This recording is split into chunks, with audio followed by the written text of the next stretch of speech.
The killings in the southeast and east environs in the last few months, or last, let me say, last few years, since Nnamdi was actually arrested, has been something of a great concern to everybody. Nobody is in opposition anymore when it comes to IPOB, and it's very disheartening because a lot of our people have actually died because of this, even from both sides, those who are fighting and those who are actually trying to stop them from fighting. The police officers, the soldiers, some local security also. And even the way we are saying this, you notice that pictures are not showing. It's for the same reason, for fear of being attacked. I don't understand their reasons for killing police officers. If you notice, most times, most of those police officers Are Igbo. that they go about killing or even shooting are of Igbo extraction. Even if they are not of Igbo extraction, The North are already wise, so they know that the South is quite unstable right now. So what they do is that they've decided to post a lot of Igbo people in those places where you have unrest. So if you kill them, if you kill those police officers, what you're doing is that you're killing your own brothers. yes, and there is a kind of a law in the police now. When you get enlisted into the police newly, you posted to your local government. I think for the first 6 months or 1 year. I noticed this when some of my cousins joined police and they were posted to our local government. And most of these young guys you see who just got into the police, they'll be in their local government for the first 1 month. Yes, and 6 then or 1 year. once a young man like that comes into the police, let's say he's from Olu or any of those other places, part of Anibo, where the IPOB guys have made very unsafe, and then you kill them. There is this Igbo parable, Botadike Bodike, no Gimezi. Ụbọchị o rukwuru ọgụ ama, ya achọkwa ndị dike. Yes. Now, if you get all these people and then you continually kill them, when the chiefs are down, who will train those your soldiers? Or is it people who are inexperienced? Even Simon Ekpa, who is the leader of his own branch of the struggle, is a finished soldier without a practical experience. He has never, at least he has never been to war. All right. And if you look at majority of the Nigerian soldiers, there is none of them that you talk about that has not been to war. So many of them have been in the north fighting against insurgency, Boko Haram, and ISWAP. All right. So they've acquired a lot of experience, and then our own people down here, you're killing them, and then sometimes too, I pity the police and the army because the political class uses them to fight our own people. All right? It's actually very complicated because sometimes you find out that what actually makes the recruitment very easy for these guys because of the conduct of the police and the army. Yes, of course. Sometimes when they get into the village, they ransack everywhere. attack and raise down the whole of the village, and then this will have a very legitimate reasons to join those IPOB guys, at least for the purpose of retaliation. You saw what happened the other time earlier this year at somewhere in Niger Delta, where somebody capsized a boat and about more than 5 or 6 soldiers died. Yes. Later found out because those guys, the soldiers actually went to the village and killed the each leader. Yes. Without proper investigation because somebody paid them. Yes. So yes. the young boys also started to ambush the soldiers. Yes, and then they do a retaliatory attack. That is the problem of the Nigerian police and the military in general. They always play according to the master tone because they say he who pays the piper, they takes the tune. In this, when I'm talking about the master, sometimes it's not necessarily the government, but they play according to what the influential in the society want. Because For instance, now you see a lot of people, you might just have a problem, a transactional problem in your business with someone. And then the easiest allegation the person can lay on you is that you're an IPOB member. Or an ESN member. Or an ESN member. And you may not come out alive. Yes, You may not come out, sometimes you may not you come out might, alive. yes, of course. And that's why you see sometimes, assuming this thing happens to me, and then my brother is there, you can swear by his life that this thing, my brother, all right? That's also part of the case. But in any case, I believe strongly that if you are fighting for the people, you cannot just kill them. You know, that should be basic. Like anything they are doing, whether you agree with them or not, it's on Igbo. I don't think our people, this is not part of us. We are pro-humans. And well, our people will say, Ndubisi. yes, of We course. value life so much. Ndukako. Ndukako.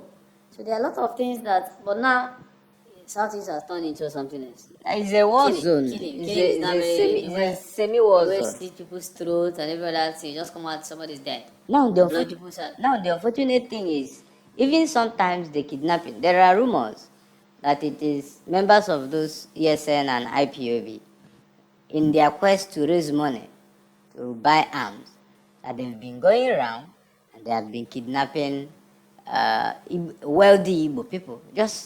I think it was not the other day we heard about the kidnap in Innocent Factory. Yes. And then they do this kidnapping and then they ask payment of ransom in Bitcoin. Yeah, because it's the same pattern in the north. As they raise money, they kidnap the whole village and then people pay ransom and they buy automatic rifles with money. So, and it's the same thing. You cannot be surprised about that. That's what they're doing in the north, and you see them on social media sharing money. That is The whole full boss, 18%. that is the business end of insurgency and terrorism. So when they get the money, they'll just use it to buy gun and bullets. And those things are very easy to get now in Nigeria. Once you have your money, you can go get as You much as can easily have access to them. And that's also a very big problem. Like we said, without good governance, Nigeria will be very hard. Because guns, if there's a serious problem in Nigeria now, it will be very hard to contain. The number of guns outside, On the street. on the streets, the men in uniform are also selling guns illegally. Yes. Selling those guns illegally. Those guys are going into a police station, breaking in and buying, taking all the weapons. Taking out the guns, yeah. This now, because of science and every other sophistication, a lot of welders who are very good can build very good gun. Yes, absolutely. The technology behind building gun is one that has been mastered by the Oka blacksmith. For a very long So time. it's And now very they long. get very sophisticated. Sometimes if you show them any gun, they can build Yeah, an they will imitation, replicate it. Yes. replicate it. So, and these things are not something that is very It's not a welcome not development in welcome the to South. people like everybody must actually condemn this issue of killing our people.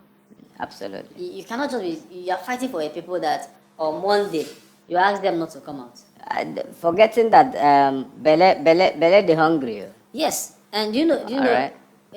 sit at home. When you enforce it at home, enforcing it at home means that IPOB The means of livelihood of the person for that particular day has been shut down. I've shut down. And then the most important point Nnamdi, Simon Ekpa was making that IPOB or his wing of the movement is very unpopular because you can't force people to sit at home. That should be a protest. Yes. And it should be a voluntary kind of thing. It's a voluntary action. If You don't use guns. Yes, don't use gun. The first thing that happens when you are failing or when you are becoming unpopular is when you use guns to force them to sit at somewhere with fear. You create fear into people, you come out, you kill 2 or 3 persons, everybody sit at home Everybody will run it. out of fear. If you remember what happened in the Western and Eastern Germany before the wall was erected, actually, the communists actually collapsed in I think, was in 1990, totally, no, 1989. Now, when the world collapsed, but that was not actually when the world collapsed in its essence. The world collapsed in 1969 when they first had to erect a very tall wall to separate. That was the failure of the communists. Because if the system was actually working, you don't need a wall. Yes, of course.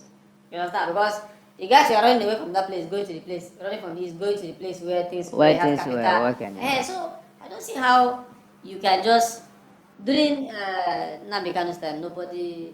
Nobody, most times, even when he declared a sit-at-home order for in honor of Biafran soldiers, that is what he used to do, because Nnamdi Kanu too used to order sit at home, and then you see people willingly sitting at home. obey.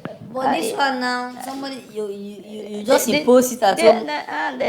His ideology is that ideology of former Chinese Leader. tyrant Moses Song. Bye. Who says that power comes when he was asked to define power.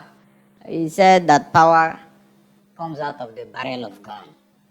All right, and that is the strategy. It is the strategy of fear. Fear. And Yeah. the thing is, there are a lot of the length and breadth of the whole struggle. Nnamdi Kanu has been more effective more than him.